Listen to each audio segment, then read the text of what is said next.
It's 1 a.m. The room is so quiet you can hear your own breathing, while your phone glows with a cold blue light that drains the warmth from your eyes.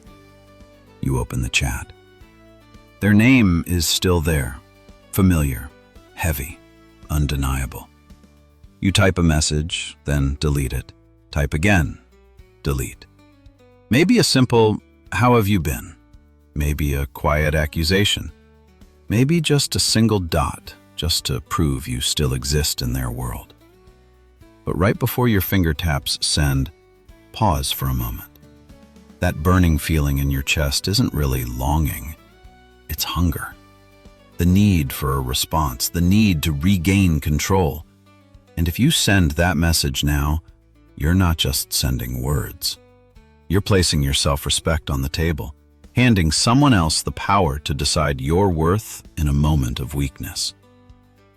The truth is, silence is not empty. It's a place where the ego is tested.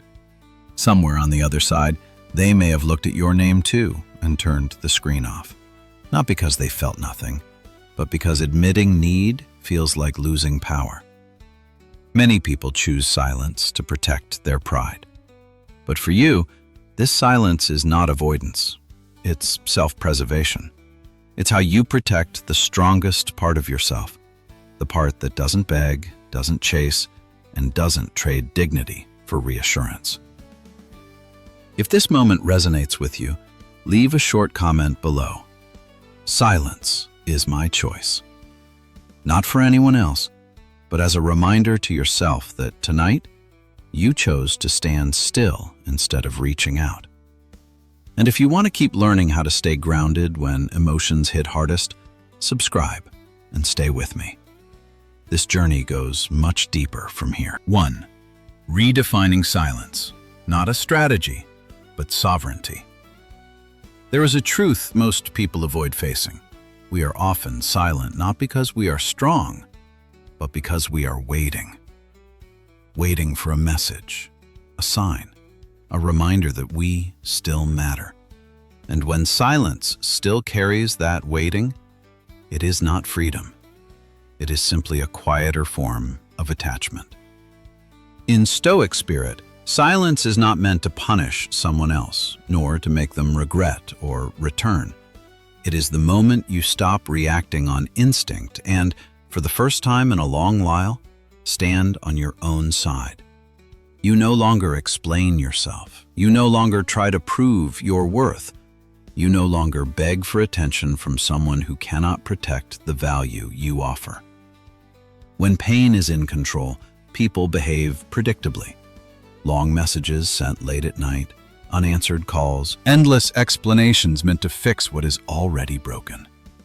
But there is another moment, a more mature one, when you notice the emotional storm rising inside you, and you choose not to enter it. You still feel everything, but you refuse to let emotion move your hands. You are not running away. You are withdrawing consciously. That withdrawal is sovereignty. It is the realization that your energy, time, and attention are too valuable to place where respect no longer exists. From that point on, silence is no longer a heavy void. It becomes a protected space where you preserve your dignity, your calm, and the strongest part of who you are. There is a crucial difference between silence used to manipulate and silence chosen for freedom. When silence is meant to provoke anxiety, your mind remains tied to someone else's reactions. But when silence is used to protect your inner peace, the chain naturally falls away. You stop asking, "What are they thinking?" and begin asking, "How do I live with integrity toward myself?" You are not silent so they will come back. You are silent so you can come back to yourself. And that is the moment silence stops being a tactic and becomes a quiet declaration of dignity and growth. 2. The power shift, when reaction stops. Most emotional games survive on one simple thing: expected reaction. Someone goes silent, becomes distant, disappears, and reappears, not by accident. They are watching to see if you grow restless, if you react, if you lose your balance just to pull them back into focus. You've felt it before. They leave you on scene. They post a sad song late at night, a photo that echoes an old memory, and instantly your mind starts racing. You analyze, you guess, you wonder, is this about me? In that moment, the power has already shifted away from you. Here's the truth. Every time you react the way they expect, liking a post, sending a long message, explaining something that doesn't need explaining, you quietly confirm that your inner world is still within their reach. No force is needed, no confrontation. Your reaction is enough. But something changes when you stop reacting. Not in a cold or dramatic way, but through a genuine pause. You no longer rush to view their stories. You stop decoding every line they post. You stop treating their presence as a requirement for your own stability. Your attention, the most valuable currency you have, begins to return to where it belongs, your own life. And in that moment, a quiet shift takes place. You become unpredictable. Not because you're trying to be mysterious, but because you are no longer programmable. When the bait no longer works, the entire power loop collapses on its own. Respect never comes from trying harder or enduring disrespect with patience. It comes when someone realizes they no longer have access to your inner peace. When reaction ends, power doesn't need to be taken. It naturally returns to the one who can remain silent. 3. The golden rule. Half silence is self-torture. There is a kind of silence more damaging than sending a message. Silence in words, but noise in the mind. You don't text. You don't call. Yet your thoughts never stop. You check their profile again and again. Notice when they're online. Wonder what song they're listening to at 2 a.m., who they're smiling at in a photo you weren't meant to see. On the surface, you are silent. Inside, you are still chasing. That is not silence. It is emotional addiction disguised as restraint, a quiet pursuit that no one sees, but one that slowly exhausts you. Imagine your mind as a house in the middle of a storm. You lock the front door, but leave all the windows wide open. The cold air still rushes in. The rain still destroys everything inside. Half silence works the same way. It doesn't protect you. It simply stretches your suffering across longer nights. You hurt yourself in small, invisible ways, checking, guessing, wondering if you still matter. And the deepest pain isn't that they don't come back. It's realizing that their presence still holds too much power over your inner world. Real strength begins only when the door to your mind is fully closed. Not to appear cold, not to perform strength, but to stop betraying yourself through tiny, repeated actions. If you cannot control your eyes and your hands, the silence of your lips becomes nothing more than a clumsy performance, and the only one paying the price is you. If you recognize yourself in this half silence, stop here. You don't need to explain. You don't need to prove anything. Just cut the cord. Leave one sentence in the comments. Total silence. Not for anyone else, but as a promise to yourself. 4. The time bomb of truth, when time speaks. In the early days of silence, everything often looks normal, sometimes even lighter. On the other side, their ego settles. They assume you'll come back eventually, or at least that you're still watching from a distance. As long as they believe that, they feel in control. And ironically, that's often the moment you feel weakest, questioning whether silence was the right choice. But silence was never meant to create pressure. It was meant to remove noise. Silence doesn't explode. It doesn't threaten. It waits. And that waiting is what makes it powerful. Because time has one function that no human can interfere with. It exposes what is real once the emotional fog clears. When days pass with no message, no reaction, no chasing, something shifts. Not because you did anything clever, but because absence forces honesty. Distractions lose their shine. External validation stops working the way it used to, and a quiet space opens. One that can't be filled with performances, posts, or pretended indifference. At first, it's subtle, a passing thought. That's odd. Why haven't they reached out? Then curiosity settles in. Then unease. Questions begin forming, not out loud, but internally. Do I still matter if I'm not being pursued? Old conversations resurface. Your name is typed, erased, searched, closed.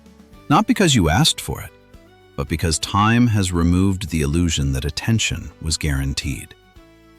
Here is the Stoic truth most people miss. Time does not punish.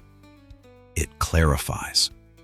And clarity is unbearable for an ego that relied on control. But this is where your path must stay clean. If your silence exists to provoke regret, your freedom is still tied to their reaction.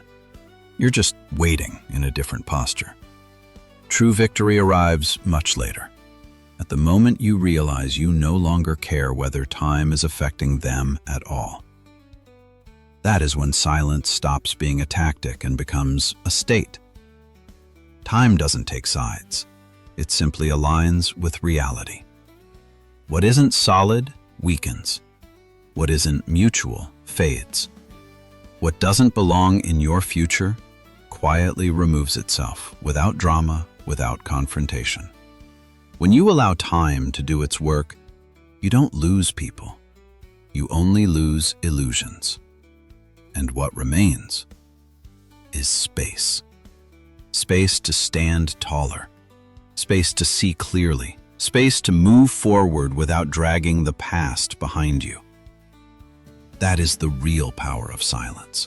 Not what it does to them, but what it returns to you. 5. Masks and reality. Don't be fooled by appearances. After you choose silence, something strange often happens. You start noticing them more.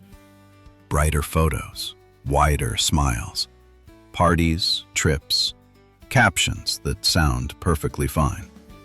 And if you're not anchored, a quiet question slips in. Did they really move on while I'm still standing still? But social media is not life. It is the surface of life, carefully selected, tightly framed, stripped of context. It shows what people want to be seen, not what they live with when the screen goes dark. Some houses look beautiful after a storm, new paint, fixed windows, yet the foundation underneath has been cracked for years. People are no different. Not everyone who smiles is at peace. Not everyone who posts has healed. What looks like confidence is often defense. What looks like happiness is sometimes distraction. Late-night songs, perfectly timed selfies, captions that sound strong or free. These are rarely declarations of peace. More often, they are quiet attempts to stay visible, to avoid the deeper fear of being forgotten. Never measure your worth against someone else's highlight reel. Every time you stop to check their page, you hand over your attention, the most valuable currency you own, to a chapter that no longer includes you. And attention, once given repeatedly, becomes attachment again. Truth doesn't live inside edited images. It lives here, in your breath, in your restraint, in the quiet work of rebuilding yourself when no one is watching. When you stop observing them, you stop feeding an illusion. When you stop feeding the illusion, your energy returns to you. And that moment, when your focus comes home, is always the first real step toward becoming someone who can no longer be easily shaken, pulled, or touched. If you're ready to stop watching from the outside and start reclaiming your inner ground, stay with this journey. Like, subscribe, and keep walking forward. Quietly, steadily, for yourself. 6. Mission over moods, when life stops revolving around emotions. Silence becomes meaningless if it's only an empty space filled with pain. It matters only when you use it to rebuild your life, not to forget someone, but to remember who you are. Pain left unchecked will consume you, but guided with discipline, it becomes fuel. For a modern Stoic, emotions are just weather. Some days bring rain, some bring storms.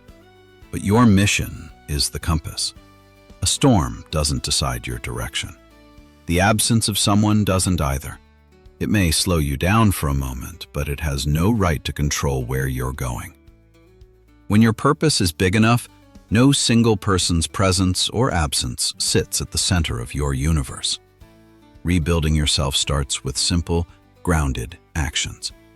First comes discipline of the body. When the mind is chaotic, let the body speak. Wake up earlier.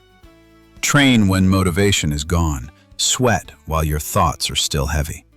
Not to show off a physique, but to remind yourself that there is still one thing you control: yourself. Physical strength doesn't fix everything, but it gives you the ground to stand on. Then comes discipline of the mind and work. Don't work just to survive. Work to build something that outlasts temporary emotions. Learn a hard skill. Develop real competence. Create tangible results. As progress accumulates, the noise of emotional pain fades.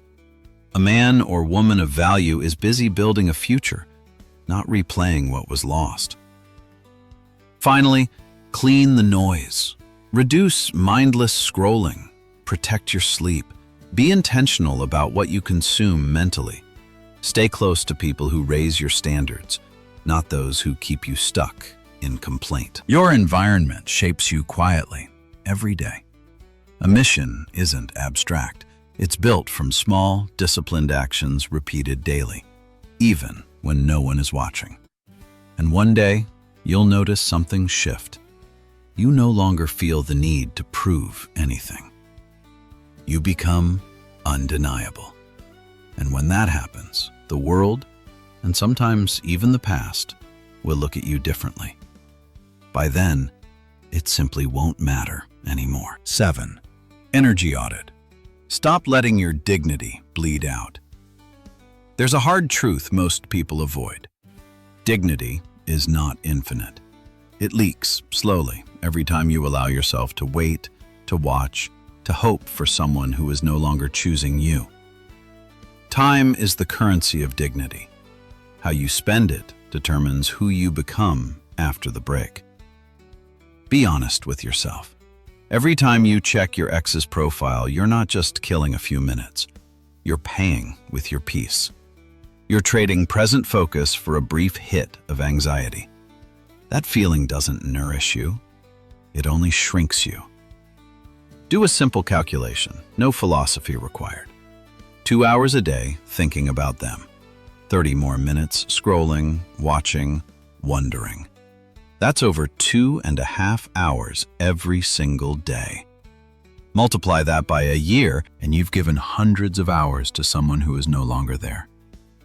In that same time, you could have read dozens of books, built a stronger body, or developed a skill capable of changing your future. Living in anticipation is a losing investment. It generates no return, no growth, only exhaustion. Sovereign silence demands a clear decision. Cut the loss. Not because you are cold, but because you have begun to value yourself. Don't sell your time for zero return just to keep uncertainty alive. When you start treating every hour as a valuable asset, you'll find you no longer have spare energy to grieve those who chose to leave. At that point, your dignity no longer needs validation. It stands on its own. 8. Untouchable. The state beyond reach. The highest form of maturity is not learning how to control others. It is realizing you no longer need to. There comes a point where you still feel deeply, but your emotions no longer drag you from place to place. You observe what's happening without being swallowed by it. And in that clarity, you choose restraint. Not because you're afraid to react, but because reacting no longer serves you. Being untouchable doesn't mean you become distant or emotionally numb. It means your inner world is no longer open for negotiation. Your feelings are real, but they are no longer for sale, not to be tested, provoked, or managed by someone else's mood. You don't perform strength. You don't announce healing. The shift happens quietly, almost invisibly, and only you know how far you've come. When emotional waves come, mixed signals, delayed replies, subtle attempts to stir curiosity or insecurity, you notice them without being pulled in. Not because you feel nothing, but because you've learned the difference between feeling and reacting. Old instincts may still knock at the door, but you no longer let them run the house.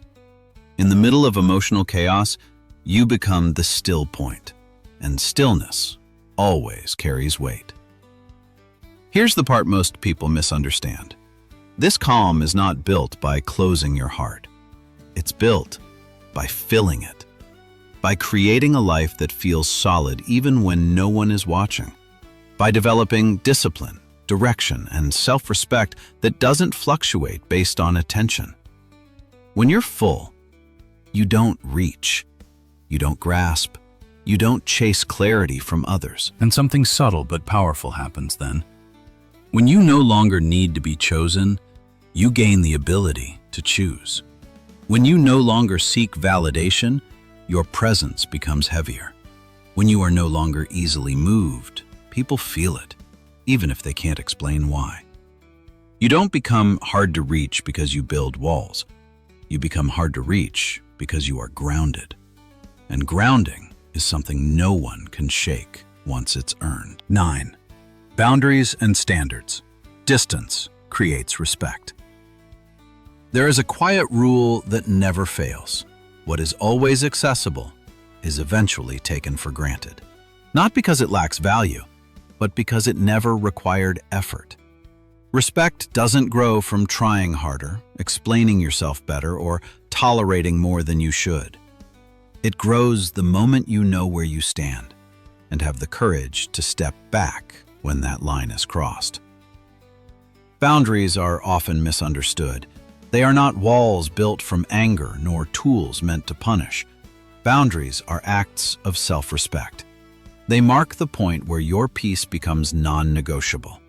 When you create distance, you are not being cold. You are being precise. You are saying, without raising your voice, my presence is not something you access only when it suits you. You don't owe a response to every signal. Not every message deserves entry into your inner world, especially those casual check-ins that appear after a season of silence, confusion, or disregard. Choosing not to respond is not bitterness. It's discernment. And discernment is a discipline most people never develop. Some relationships don't bring growth or calm. They bring noise, constant uncertainty, emotional turbulence, subtle erosion of self-trust. In those cases, walking away is not failure. It's governance. It's the ability to rule your own life instead of negotiating your well-being. You don't need explanations. You don't need closure conversations. Sometimes the most powerful decision is simply not returning. Never lower your standards for a moment of temporary warmth. Comfort without respect always comes at a cost. Distance does not harden you. It sharpens you. It strips away confusion and leaves clarity in its place. And that clarity tells the world something unmistakable. Your life does not pause, shrink, or beg simply because someone chose to leave. Respect is not demanded. It's created through boundaries that are quietly enforced, not loudly announced. And when your standards are clear, distance stops feeling like loss. It becomes alignment. 10. The Stoic ending, when their return is no longer the goal. At some point you realize this. What truly matters is not whether they come back, but whether you have come back to yourself. Sovereign silence was never meant to pull someone back into your life. It exists to pull you out of illusion and place you back on your own ground. This path doesn't lead you to their door. It leads you inward, to where dignity was once neglected, where discipline is restored, and where you quietly reclaim your crown. In that place, you are no longer a piece moved by someone else's emotions. You become the architect of your own life, step by step, in silence. And then, only two outcomes remain. Both are victories. If they return, you don't meet them with hunger or hope for repair. You meet them with calm. You don't listen to promises, you observe behavior. You don't argue, and you don't explain. If their presence does not bring peace, if it does not meet the standard of who you've become, you can smile and walk on. Their return becomes a confirmation of your value, not the source of your happiness. If they never return, you've won an even greater battle. You didn't trade more time, energy, or self-respect for someone who didn't belong in your future. You used that silence to become stronger, more disciplined, more free. And no one can take that from you. Sovereign silence is not an ending. It's a new chapter, one where you no longer wait to be chosen, but choose yourself every day, quietly, without announcements, just by living differently. If you want to continue exploring real-life scenarios that build inner discipline and steel boundaries with calm strength, like and subscribe. Stay, because your journey toward becoming untouchable has only just begun.